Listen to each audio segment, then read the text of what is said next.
honored to have you with us. I want to, before we jump into our brand new series, just let you know of a couple of different things. Today, we actually have our next discovery class coming up. We do have a few empty spots in that. And so if that's something that you're interested in, learning more about Vital Church, hearing the story of how we got our start, or if you're here and say, I want to start serving, this is how you do it. You go through our discovery class. And so if that's you, I want to encourage you, get signed up for that. You can sign up either on our church website, or you can see our Next Steps table directly across the hall. You can get signed up for that, and we'll send you a text later this afternoon with more information about where that's going to be, what time, dinner's provided, all of those fun things. And then also one other thing, make sure that you follow us on social media, if you would, on Facebook or Instagram. It's Vital Church of Siloam Springs. You can type that in. That's where you can get more information about all the things that we have going on here. That's where you can also see all of our baptism photos and our child dedication services, child that were dedicated last week. We had 7 families and 7 children get dedicated last week to raise their kids in the things of God. And we had 12 baptisms. That is a big deal right there. 12 baptisms. I know like 2 weeks ago we had amazing weather, and then last week we got like, I don't know what that was. It's just normal around here though. But hey, those 12 baptisms, I'll just say this, those people were committed, okay? Because they went outside in the cold, made it all happen. But we had 12 people do that. And then also we have serving opportunities. We love serving our community. So yesterday we had a group of our people at Ability Trees Got Talent, and they asked us to serve at that. And so we had some people there just loving on our city, serving our way into their hearts. And so if that was you, I want to say from the bottom of my heart, thank you for representing, the kingdom of God and what God's done in your life, but also thank you for representing Vital Church and just having that heart that we have to go out and serve our way into people's hearts. And so thank you for doing that. We've got some more outreach opportunities coming up here in just a couple of weeks, actually, as a matter of fact. So be on the lookout for all of those. You can go to our church website, youarevital.church. That's the words, youarevital.church, and find out more information and sign up for those. But we're going to jump into our brand new series called Calm in the Chaos. Anybody have any chaos in your life? Don't raise your hand if that's you. That was a joke, okay? Don't raise your hand if you have chaos, because then everybody else will stay away from you. So we don't want to do that. So keep your hands down in that regard. But if you've ever experienced chaos in your life, this is going to be the series for you. And if you know somebody that is experiencing chaos, I want to encourage you to invite them. And a few years ago, I was actually on an airplane, and I was flying to Phoenix for a conference. And so if you've ever flown before, you know the whole process. You got to go through, take off your shoes, take off your belt, like stand in the machine, go around, all that stuff. That whole experience, that whole process. Then you got to go and wait at your gate. They board you like sections at a time. You go through that whole process. Everybody's sitting there buckled in, doing that. We go to take off. We have a smooth takeoff. No issues at all, okay? We're in the air, flying from Tulsa all the way to Phoenix. Everything is smooth sailing. Their fasten seatbelt button and light is off, and people are talking. The stewardess are going up and down the aisles, giving out peanuts and drinks, and everybody's just having a good time on the flight. You can hear chatter, you can hear people talking, engaging, and then all of a sudden, in one moment, everything changed. We had hit this little thing called turbulence. And it wasn't just like a little bump. It was like a big thing of turbulence where when it happened, you could see people like instantly start white-knuckling the seats. There were other people that were scrambling to get their seatbelt on and like pulling it tight. All the conversation on the entire plane stopped and it ceased. And people were just like wide-eyed. And everybody in that one moment was just starting to freak out. And in one moment, you could sense fear just take over the whole plane. Before that, everybody was at peace. Everybody was calm and enjoying the flight and enjoying the trip. And in that one moment of turbulence, all of a sudden, everything changed. You could sense fear in the air. You could see people's anxiety rising. You could see a nervousness in all of the people. And maybe that's the story of your life right now. Maybe everything was good until all of a sudden, in one moment, it wasn't. Maybe you lost your job. Maybe you had a doctor's appointment and the report that you got back just immediately, worry, anxiety, nervousness. Maybe it wasn't just that. Maybe it was something that your spouse shared with you. You weren't prepared for it. Or maybe it was even something that your child did. And it's like mic drop, right? It's like, boom, we got sound effects around here. Maybe your kids do something or they share something with you in that moment and it completely flips your world upside down. And at one moment you were cruising and everything was good, and in that one moment all of a sudden fear, worry, anxiety, chaos just begins to break out. And here's the thing that I want you to know more so than anything else. If you don't pay any more attention to me for the rest of our time that we are together today, the one thing that I want you to leave here and absolutely know more so than anything is that in the middle of all of this chaos, peace is possible. Matter of fact, that's the title of this message. Peace is possible. I want you to write that down. Peace is possible. Matter of fact, say it all with me on the count of 3. 1, 2, 3. Peace is possible. Now, there's some of you right now that you're like, no, it ain't. Like, you don't know my life. You haven't been around me. You don't know my sister. You don't know my friend. You don't know my husband, my girlfriend. You don't know whoever it is that's in my life. And I can just tell you this. The enemy would love nothing more than to convince you that you're the only person that experienced chaos in the world. He would love nothing more to do that. And again, I'll go back to the plane flight. And I wish that I could tell you a different story. But when we hit the turbulence, I was not sitting in the back of the plane all cool and calm and collected. As a matter of fact, if I'm just being blunt with you all, the moment that it happened, I began to panic too, and I was like, I'm about to die. Like, we're going down. I'm going to be turning into Tom Hanks in Castaway, and we got to make this thing work. Where's the volleyball? Where's Wilson at? I need him. Like, let's go. Like, you know, I'm looking around like, okay, wait a sec. I'm only 2 rows behind the wing. Is that a good thing or a bad thing? Like, I don't know. Does anybody else ever do that? You get on a plane, you're like, where's the safe place to sit on the plane? Is it in the back, the front, over the wing? Do you want to be by the emergency exit? Like, all of these thoughts, and I'm starting mapping my way out. Like, if this thing goes down, where's my emergency exit? Like, again, just panic. And here I am in this moment, and I'm thinking, I'm about to die. But the reality of it is there was a whole bunch of other people on the plane with me in that moment. And that's how the enemy works, is he tries to get you to think that you are the only one on the plane. That you're the only one. And that everybody else around you just has smooth sailing their entire life. And this actually brings me to my first point, and that's this, is that peace is possible, but everyone will experience chaos. Peace is possible, but everyone will experience chaos. And if you don't believe me, let's just look at the words that Jesus taught. Here's what Jesus taught in Matthew chapter 7, verses 24 through 27. This is Jesus, and he says, anyone who listens to my teachings and follows it is wise. Now, I want you to notice this is the wise. Okay, we're talking about the wise in this. Like a person who builds a house on solid rock. Though the rain comes in torrents and the floodwaters rise and the winds beat against that house, it won't collapse because it is built on bedrock. So there's wise people, and look what Scripture tells us and what Jesus is telling us, is that even if you live a wise life, there's going to be moments, there's going to be seasons, there's going to be times where the rain is going to come, where the floodwaters are going to rise, the winds are going to beat against the house, and you're going to have those moments.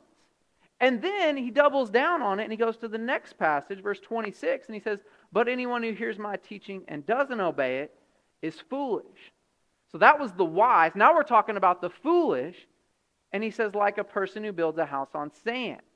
When the rains come, and the floods come, and the winds beat against that house, it will collapse with a mighty crash. And what I want you to see is whether you are the wisest person to live this earth or whether you are the foolish, dumbest, stupidest person to walk this earth, there's going to be moments where stuff is just going to come to your life that is going to be chaotic. You're going to have those moments where the wind comes, the rain comes. You're going to have those moments where the waters start rising, and you're going to be revealed to what you're building your foundation on your life on. And this is super important that we understand that. And you might be saying, well, Pastor Mike, that's really encouraging. I didn't come to church to hear that I was going to experience chaos in my life. And I love you too much to just tell you a fluffy message. I want to reveal to you the truth, and this is what Jesus is teaching, not what I'm teaching. And so if you have an issue or a problem with it, take it up with him. So why do we experience chaos, though? Have you ever thought about why we experience chaos? A big factor in why we experience chaos is the person that is sitting in your seat right now. Sometimes our chaos is self-inflicted. Maybe you get into a moment, you see that somebody has something, and you start comparing yourself to them, and through that, pride and arrogance get in the way, and you start acting in jealousy. And then before you know it, you're like, man, I didn't really mean to ruin this friendship. Why am I having so much friend drama right now? Maybe it's because the person's sitting in your seat. Maybe you didn't have proper boundaries established in your life. And so you ended up crossing a boundary, and it ended up causing you some damage. Maybe you're just not listening to God, and you're being disobedient to him. Maybe you don't do a good job of watching the thoughts that come in between these two ears. And as a result of that, you are believing lies. You're experiencing things, and you're wondering why your life is turning into chaos, and it's because of this person right here. Now, let's be honest, though. We all got that one friend that you know has that ability to take like a level 2 problem and turn it into like a level 7 problem, don't we? Now, don't look at your person sitting next to you right now, okay? Do not do that.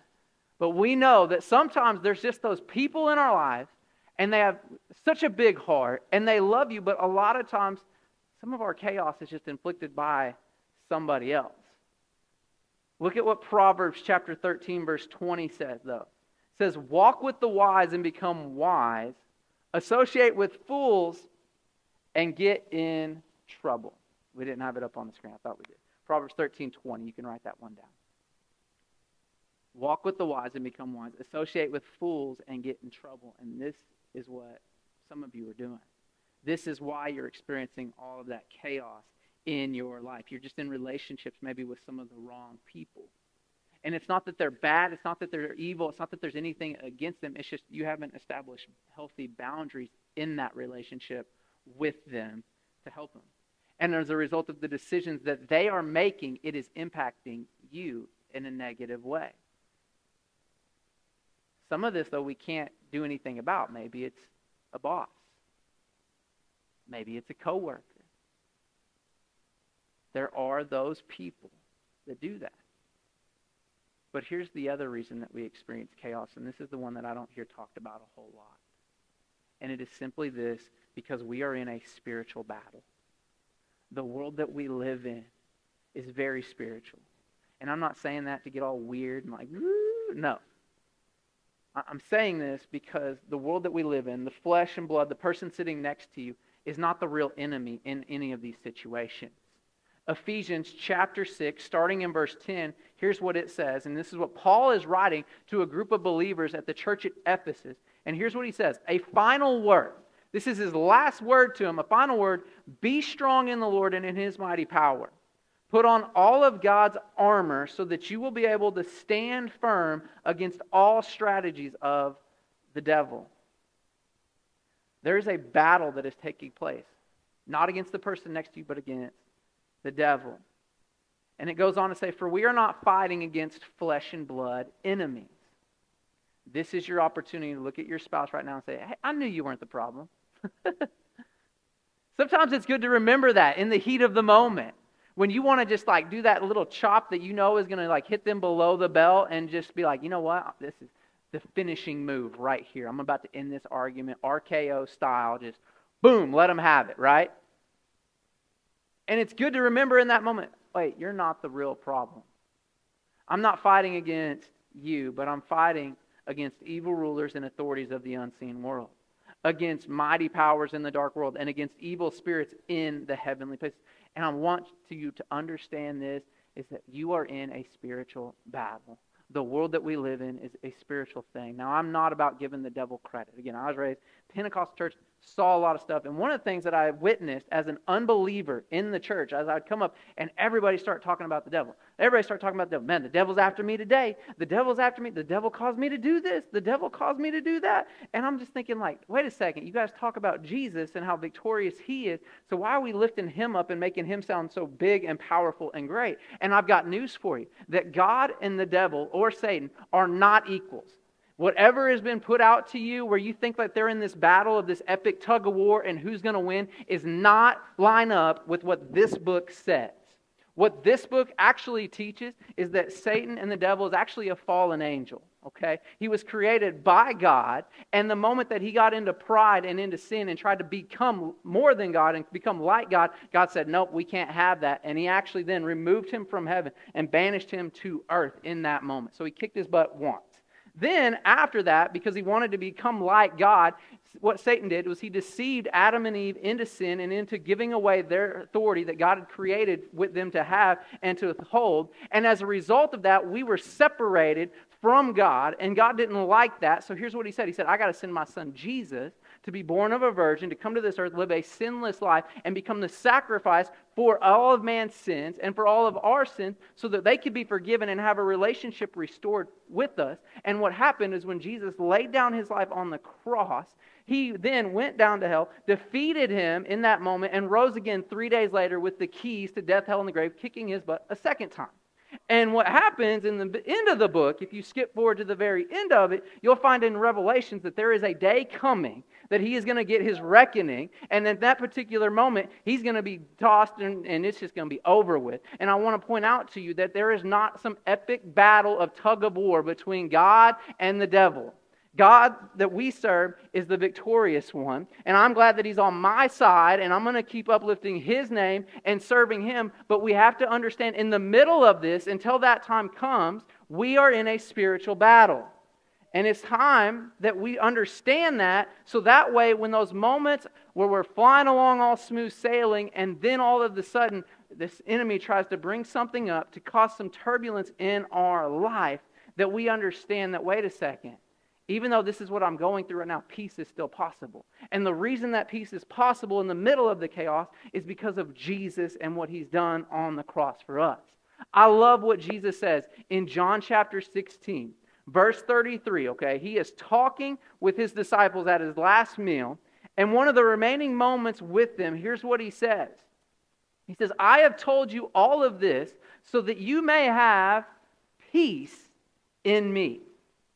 Here on earth, you will have many trials and sorrows. Jesus doubling down, letting us know, hey, you're going to have problems, right? You're going to have trials and sorrows, but take heart because I have overcome the world. Now, this is super important. I don't want anybody to miss this. Please look up here, lean in, engage, nudge the person, make sure they're paying attention. But Jesus' motive, I believe, for sharing this with us is not to discourage us. Because it's real easy to read this verse and be like, man, Jesus, like, I appreciate you being real. I appreciate you being honest. But, like, that's not a very good message. That's actually kind of discouraged. That is not what he's trying to do here. Instead, what I believe God is trying to do is he's actually trying to let us know that, hey, when you experience chaos, that peace is possible, and it's because of me. And he's letting us know in those moments that it's so that we can continue to be calm. I'll go back to the airplane. We hit this huge thing of turbulence, and everybody is like losing their mind, starting to freak out. Immediately after this, the first thing that happens is you see the little fasten seatbelt light come on. Everybody's like, okay, let's do that. So we do that, and then immediately after that, the pilot comes over the intercom system. Says, hey, everyone, just want to let you know that we're going to be experiencing some turbulence for the rest of our flight. If you would, please make your way back to your seat. Please fasten your seatbelt. Make sure your seats are leaned forward and your trays are stowed in the upright position, however they say all that. Stewardess, if you would, go ahead, stop serving drinks and food because we're going to be experiencing turbulence the rest of the flight. And immediately, with one announcement that was 10 seconds long, all of the anxiety and the worry that was going on in the plane was then decreased back. Now, there was still a little bit. Let's be honest. I mean, I don't know how high a plane is above the ground, but I know this. chances of survival if it goes down are not very great.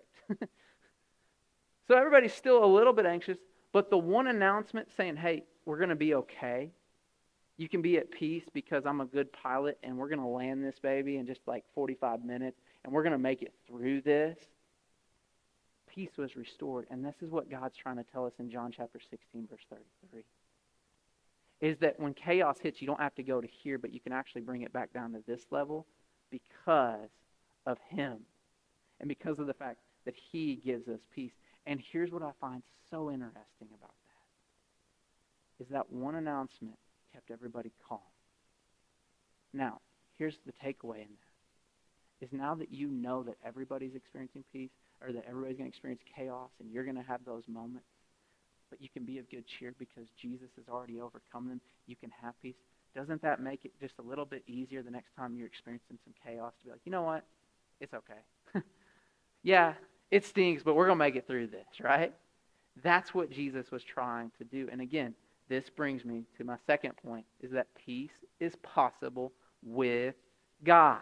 Peace is possible with God. John chapter 16, verse 33. I have told you all of this so that you may have peace. Where? In me. So that you can have peace in me.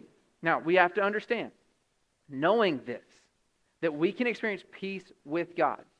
This is amazing. When I realize that chaos is just going to be a part of life, here's the big thing that it does. Is when I experience it, instead of me getting angry at God and saying, God, why did you allow this to happen? God, I don't understand this. Every time something negative happens, we start pointing the finger at God. What I've realized, now that I understand this, instead of me pointing my finger at Him, it says, wait a second, I'm going through chaos, but I can have peace through you. So instead of me pointing the finger at Him, I instead go to Him and I start to walk with Him and say, God, I need to experience the peace that you have. It's there and it's available. God, I need the peace that you have to help me in this moment. I need it. And this is what Christianity is all about. It's about a personal relationship with Jesus. It's not about a bunch of rules, not about a bunch of regulations. As a matter of fact, people that want to say, well, the Bible is just a bunch of rules and regulations, go back to the very beginning. In Genesis chapter 1, there was only one, and it was don't eat the fruit of that tree. There was no rules and regulations. It was just, hey, I got one for you, and here's what it is, and I want to come and I want to do life with you. I want to walk with you in the cool of the day. I want to have this personal relationship with you, and this is what Jesus wants for all of us.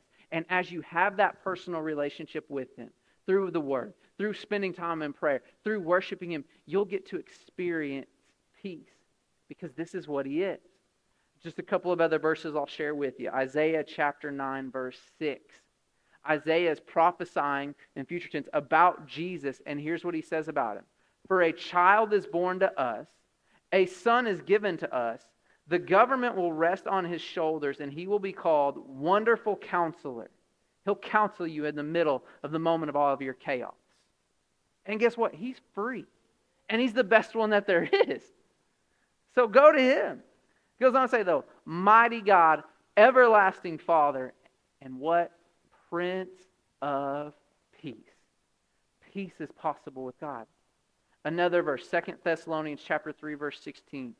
Now may the Lord of peace Himself give you His peace at all times and in every situation. The Lord be with you all. May the Lord of peace Himself give you His peace. Here's what we have to understand. The way that He's giving each one of us peace is by bringing order to the chaos that is going on in our world. Genesis chapter 1, verse 1. Here's what the Bible teaches us. Is that in the beginning, God created the heavens and the earth. And the earth was formless and empty. And darkness covered the deep waters. And the Spirit of God was hovering over the surface of the waters. And here's what happens next. If you continue to read Genesis chapter 1, Genesis chapter 2, you'll begin to see that God creates the heavens and the earth in this moment. But what we can see and understand is as He's creating all these things, originally, from the very beginning, that it was formless and empty. If you go back and look those words up in the original Hebrew language that it was written in, basically what it equivalates to is a wasteland. A land that is laid to waste, that's deserted. It's emptiness. It's vanity. It is nothing. And this was the world. And what you'll see happen in Genesis chapter 1, Genesis chapter 2, God begins to move forward. And what he begins to do is he begins to separate things. He begins to draw things together. He begins to speak order into things. And then he creates brand new things, all to happen in the middle of this. Genesis chapter 1, verse 6 and 7. God said, let there be a space between the waters to separate the waters from the heavens and the waters from the earth. And this is what happened. God made this space to separate the waters of the earth from the heavens. Verse 9. Then God said, let the waters beneath the sky flow together in one place so dry ground may appear. And here's what I want you to understand. The way that he's going to give you peace is by bringing order to the chaos. And in Genesis chapter 1, there is this world that is formless, that is empty. And God begins to speak into that world of that brokenness, of that formlessness, of the chaos. And he begins to say, hey, this needs to separate. This needs to come together. This we need to see created in the middle of all that. And I say all that to share this with you, that if your world right now, in your life, if there's some things that need to be taken away, some things that need to be separated, some things that need to be put together, some things that need to be created and existed, we serve a God that will create, separate, put together, bring everything all in order in your life. And this is why it's so important that you have that relationship with him, is because he'll give you that peace. And so the question isn't whether God has the ability to bring order into your life. The question is this.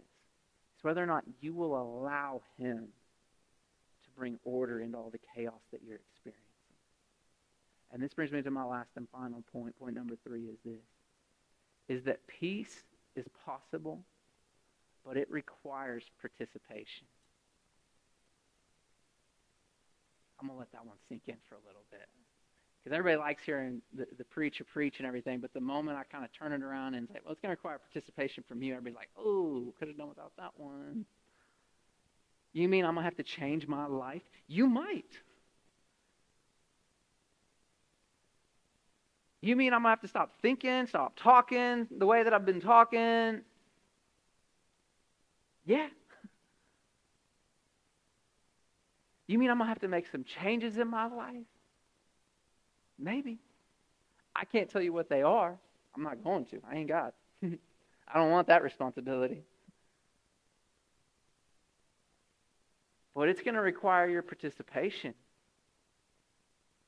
Matthew chapter 11, verse 28 through 30. Then Jesus said, come to me. Come to me, all of you who are weary and carry heavy burdens. Your life's in chaos right now. Come to him. He says, come to me and I will give you rest. Take my yoke upon you and let me teach you, because I am humble and gentle at heart, and you will find rest for your souls. For my yoke is easy to bear, and the burden that I give you is light. It's going to require some participation. Yeah, you can keep standing over there. No, I got this, God. I don't need your help. I can do this myself. I got myself in this mess. I can figure out how to get it out of there. And the whole time, he's just like, just come here. Just come here. I'll help you. I'll show you how to do it. I'll teach you. I'll do it gently and kindly, unless you need smacked upside the back of the head, and then I can do that too. Been there before. I have a 7-year-old son. Love being a dad. One of the most stressful times, though, as a parent, is when you are running behind and you are in a hurry to get out the door, and your son is trying to learn how to tie his shoes. Oh, man. All Christianity goes out the window in those moments. I'm just telling you. You're like, we got places to be, places to go. And he's like, no, like, I got to figure out how to tie my shoe right now. I'm like, you haven't tied it in 6 years. What makes you think that you're going to do it now, right? He's like, I got to do this, Dad. I got to do this. And he's like, no, let me do it. And you're sitting there just watching, stressing out, like, oh my gosh, no, that's wrong. Don't do that. No, don't do that. Oh, God. And then he's like, Dad, it's all in a knot at that moment. And then he's upset and he's saying, I can't do this. I get down beside him, take his shoe off. I begin to pull some stuff, separate some of the laces in his life. Put his shoe on his foot. And here's what I begin to do. I begin to put some things together, tie some things together in that moment.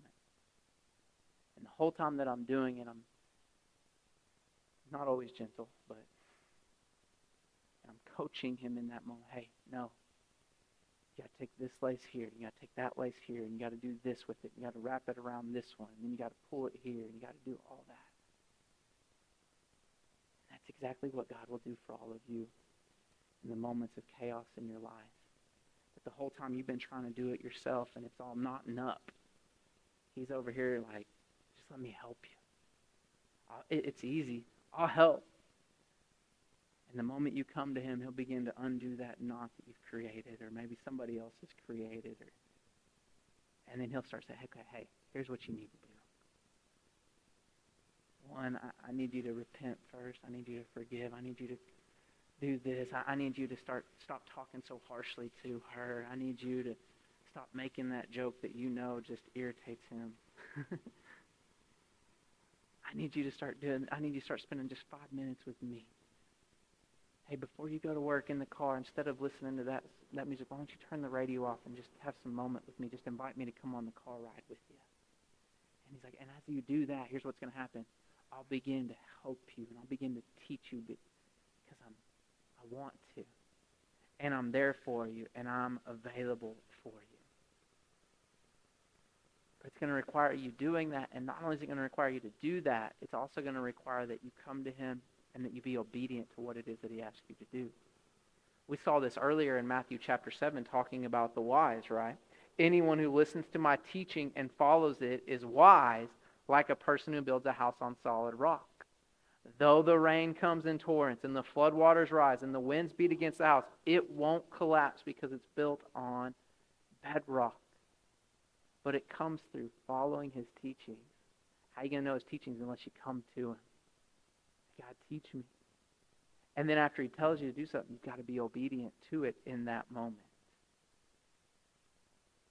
Because here's the reality. We're all going to experience chaos. But peace is possible in the middle of it. And it requires your participation. One last thing that I'll do to illustrate this point a little bit further. Hold on, I got to get my stuff over here. Yes, we shop at Aldi's.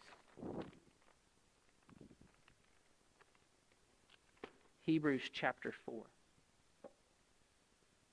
Verse 14 says, so then, since we have a great high priest who's entered heaven, Jesus the Son of God, let us hold firmly to what we believe. This high priest of ours understands our weaknesses, for he faced all the same testings we do, yet he did not sin. So this passage is telling us Jesus is our high priest. That in other words, he goes to God on our behalf. But because Jesus was, again, born of a virgin and walked this earth as a human being, he understands all of our weaknesses. He understands exactly what it's like to be you right now walking the earth and facing all of these different things. This is what makes him such a good high priest. It's because he's walked this earth as a man. He knows what it's like and can relate to you. And then he can go to God on your behalf and say, God, they need this right now. And if you skip down to verse 16 or the next verse, it says, so let us come boldly to the throne of our gracious God. There we will receive his mercy and we will find his grace to help us when we need it most. So here's what I'm going to illustrate this with. I've already done the shoe time one. But this is how God works. Mercy and grace. It's right here. It's available. He's got it. But it's up to you to come forward and come to his throne of grace and say, God, I need some mercy and grace. And what you're going to have to do is you're going to have to be the one that actually takes it in that moment. You're going to say, God, I really could use some peace in my life. Help me with it. God, I really could use some help in my relationships. I need that. God, I really could use some help at work. Can you help me with this? And here's what's amazing about God is his mercy and his grace is new each and every single day. And so you can come to him. He has an endless supply of mercy and grace and love. And you can just keep coming to him no matter what's going on in your day and in your life. And you can just take as much of it as you possibly need. And if you think he's going to run out, no, he's like, hey, I got more tissue for you. Hey, you need more mercy? Guess what? I got more. And I've got more. And it just keeps going and going and going. He never runs out because he's a good God. And as we saw in Psalms 103, guess what? He forgives all of your sins, every single one of them. You keep sinning, he's there to keep forgiving. You need healed, guess what? He's there to keep touching your body and healing you and giving your mind healing of peace in the middle of all that. You need, you name it, he's got it for you, but it's up to you to come forward and get it. So here's what I want to do. I want to give you a moment right now to come experience the mercy and grace that God has available for you. So if you would, bow your heads, close your eyes. I'm just going to be quiet. I'm not going to say anything. And what I want you to do in this moment is just begin to talk to God. I can pray for you, and that is awesome and great and powerful and all of those great things. But this requires your participation. It's up to you in this moment to come and say, God, I need you. Speak to me. Speak to my heart. Help me in this moment. It's chaos, God. I need that reminder. I need to know. Speak to me right now. This is your moment for him.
God, I just pray for every individual that's here.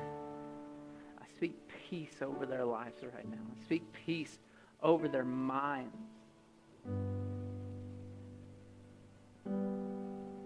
God, I just thank you for your peace, which is far beyond anything that we could ever think or imagine. I speak peace over their hearts right now, God, that just the peace of God would go forward in this moment, that you would reveal yourself to them, and that peace would go forward and just begin to protect their hearts and their minds. And we thank you so much for it in this moment. We thank you that there is a peace available to each one of us. And not all we have to do is come to you and say, God, I need peace. I need that in my life right now. God, will you come and give me your mercy? Will you come and give me your grace to help me? And so, God, we thank you for peace right now. I pray peace over families. I pray peace just over households, that in spite of maybe the news that they've received, that you're working on their behalf and giving them peace in the middle of it. And you're working all things out for good for those that love you. And so I thank you for just that peace. And God, right now, I pray for anybody that doesn't know you, that has never experienced the peace that comes through a personal relationship with you, that right now they would make a decision to believe in you with all of their heart. They'd confess you as Lord of their lives, and they'd boldly declare it for the world to see and the world to know that they've asked you into their heart, and they are going to commit to living their life for you, to being somebody that understands and listens to your teachings and follows it. And so we thank you for that. We thank you for your peace.